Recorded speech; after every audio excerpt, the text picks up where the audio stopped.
আজ মাননীয় মুখ্যমন্ত্রীকে কিছু কথা বলতে চাই। আপনি 3,000 টাকা করে যে দিচ্ছেন, সবাইকে তো দিচ্ছেন না, কাউকে দিচ্ছেন আর কাউকে দিচ্ছেন না, এটা কি ঠিক করছেন? 3,000 টাকা করে না দিয়ে 1,500 টাকা করে তো দিতে পারতেন সবাইকে। কেউ হাসছে, কেউ কাঁদছে, যে পাচ্ছে তার তো খুবই আনন্দ হচ্ছে, যে পাচ্ছে না তার খুব কষ্ট হচ্ছে। এটা কি ঠিক করছেন?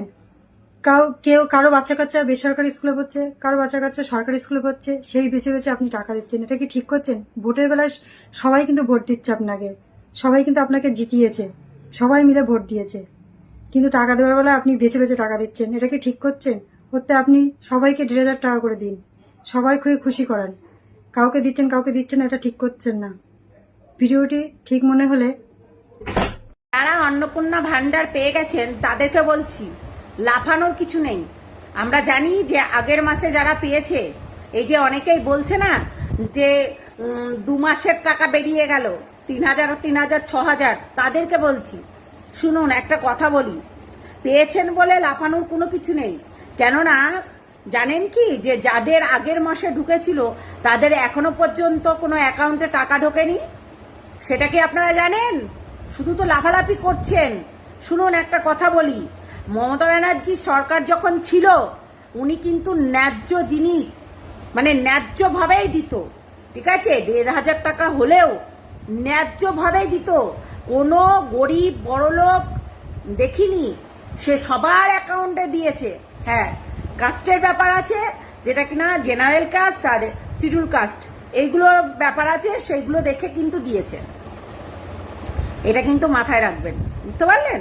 তো তাই আমি বলছি যে এই যে সামনে মাসে যাদের অ্যাকাউন্টে টাকা ঢুকেছিল 3,000 টাকা করে, তাদের কিন্তু এই মাসে টাকা ঢোকেনি, এটা কিন্তু মাথায় রাখবেন, বুঝতে পারলেন? এত লাফানোর কিছু নেই। আপনারা প্রতি মাসে পাচ্ছেন কি না সেটা দেখুন, ঠিক আছে? এত লাফালাফি করে কি হবে? আজকে এই মাসে আপনারা কিছু জন পেয়েছেন, হ্যাঁ, যারা পায়নি তারা কান্নাকাটি করছে, তাদের জন্য এই ভিডিওটা। যারা সামনে মাসে পেয়েছে তারা কিন্তু এই মাসে পায়নি, আর এই মাসে যারা পেয়েছে তারা সামনে মাসে যে পাবে কি পাবে না সেটা নিয়েও কিন্তু সন্দেহ আছে, এটা কিন্তু মনে রাখবেন, ঠিক আছে?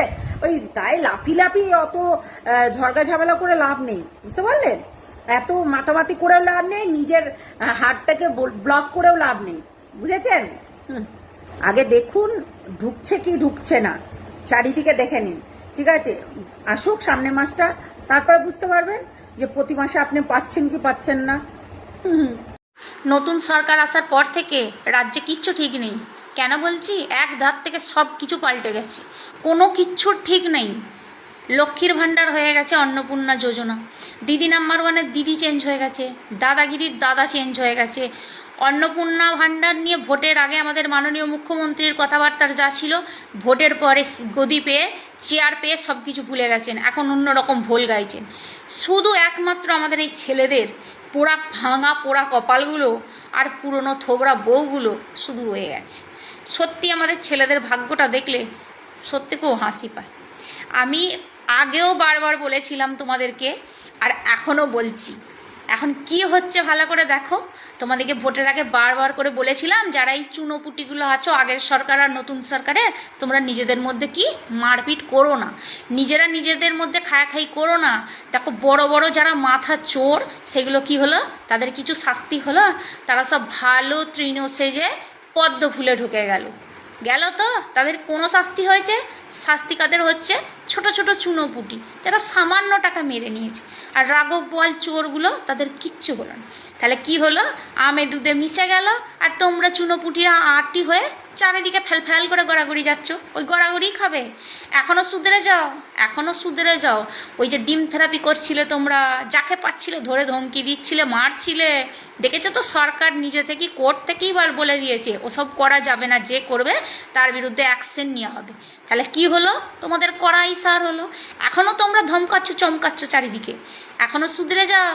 যখন এই পাশাপাশি প্রতিবেশী একই গ্রামে বাস করছো, বিপদে আপদে না এই পাশ প্রতিবেশী কাজে লাগবে। ওই তোমাদের বড় বড় নেতারা তোমাদের কোনো সাহায্য আসবে না, এটা জেনে রাখবে ভালো করে। আবার দেখা যাচ্ছে পাশাপাশি বাড়ি, একজন হচ্ছে ওই তৃণমূলের, একজন হচ্ছে বিজেপি। তৃণমূলের আমলে সে ধমকেছে, এখন নতুন সরকার এসছে বিজেপির আমলে, সে তাকে ধমকাচ্ছে। বারবার বলছি, এই প্রতিবেশী মারামারি করো না, খাই করো না, নিজেরা নিজেদের মধ্যে ঠিক রাখো। পার্টির জায়গায় এক থাকুক না, পাশাপাশি বাড়িতে তোমরা ঠিক থাকো। কেন নিজেদের মধ্যে এরকম করছো? শুধু তোমরা হচ্ছে বোকার মতো চেঁচিয়ে মরছো, আর কিছুই হচ্ছে না, তোমরা কিছুই পাচ্ছ না। এখন বিজেপিতে যারা ঢুকেছিল তারাই অনেকে বলছে, হ্যাঁ ছোট ছোট চুনোপুটিরা এখন বুঝতে পেরে গেছে তারাও কি খেল হচ্ছে, তারাই বলছে যে আমরা ভুল করে এই দলে নাম লিখিয়েছি, কারণ কিছুই হচ্ছে না, সব যারা ভালো ভালো তারা চলে গেছে, তোমাদের ওই নাম লেখানোই সার হয়েছে। আবার অনেকে তো অন্নপূর্ণা ভাণ্ডারটাও পায়নি। হ্যাঁ, আর এই আমাদের মাননীয় মুখ্যমন্ত্রী, একটা কথা সত্যি নেই আপনার, আপনি যে একটা মুখ্যমন্ত্রী আপনার সত্যি কথা বলতে জানেন না। আপনি ভোটের আগে কি বলেছিলেন? লক্ষ্মীর ভাণ্ডার বলছি আমরা আরও ভালো দেব, 3,000 টাকা করে দেব। তা কোথায় গেল আপনার 3,000 টাকা? কোথায় গেল? আপনি এখন আবার কি বলছেন যে যারা সরকারি চাকরি করে তাদের বউয়েরা পাবে না, তাদের মেয়েরা পাবে না, মানে শ্বশুর বাড়িতে যদি শ্বশুর মশাই সরকারি চাকরি করে তাহলে তাদের বাড়িতে কেউ পাবে না। এসব কি আপনার ঠিক হচ্ছে? আপনাকে কে বলতে বলেছিল 3,000 দেবো? আপনি 1,000 করে দিতে পারতেন, 1,500 করে দিতে পারতেন, সবাইকে দিতে পারতেন। হ্যাঁ, এটা কি ঠিক হচ্ছে আপনার? আপনি রাজ্যের মহিলাদেরকে সবাইকে সমান চোখে দেখুন, ভোটের সময় তো ভোটটা সবাই দিয়েছে, তাহলে এবার ভোটটা আপনি পাবেন তো? আপনি এক করছেন কিন্তু আপনি চেনেন না রাজ্যের এই বাংলার মেয়েদিকে, আপনি চেনেন না এই মহিলাগুলো যে কী করতে পারে। এই মহিলারা কিন্তু ভেতরে ভেতরে সব রেগে যাচ্ছে। হ্যাঁ, আর সরকারি চাকরি এমনও অনেক আছে সামান্য কিছু টাকা মাইনে পায়, কিন্তু তার থেকে যারা এই টুকটাক কাজ করে, একটা দোকান আছে, ঠিক আছে, চাষবাস করে, তারা বেশি ইনকাম করে, এরকম অনেক আছে। আপনি জানেন না, উপরে এক আর ভেতরে এক। ঠিক আছে, আমরা এখানে পাড়াগ্রামে থাকি, আমরা জানি। তা আপনি ওই সব দেখে আপনি দেখছেন যে কার কী আছে, ব্যাস দেখে আপনি ওই সব করে দিলেন। তাই আপনাকে বলছি ভালো করে আপনি আর একবার ভেবে দেখুন, মেয়েরা কিন্তু ভেতরে ভেতরে সব রেগে যাচ্ছে। আর ওই চুনোপুটিদেরকে বলছি নিজেদের মধ্যে খাওয়াখাই করো না, মারপিট করো না, নিজেরা মিলেমিশে থাকো। ও বড় মাতারা সব এক হয়ে যাবে, তোমরা চুনোপুটি ভেসে যাবে। ওই আগের সরকারেরগুলো হয়েছে তাদেরও দুর্গতি হচ্ছে, আর এখনকার সরকার আছে যখন পার্টি পাল্টে যাবে তখন তোমাদেরও হবে। তাই শুধু শুধু নিজেদের মধ্যে মারপিট ঝগড়া করো না। হ্যাঁ, আমার কথাগুলো যদি খারাপ লাগে বলতেই পারো, আর যদি আমার কথাগুলো ভালো লাগে দয়া করে একটি লাইক দিয়ে যেও।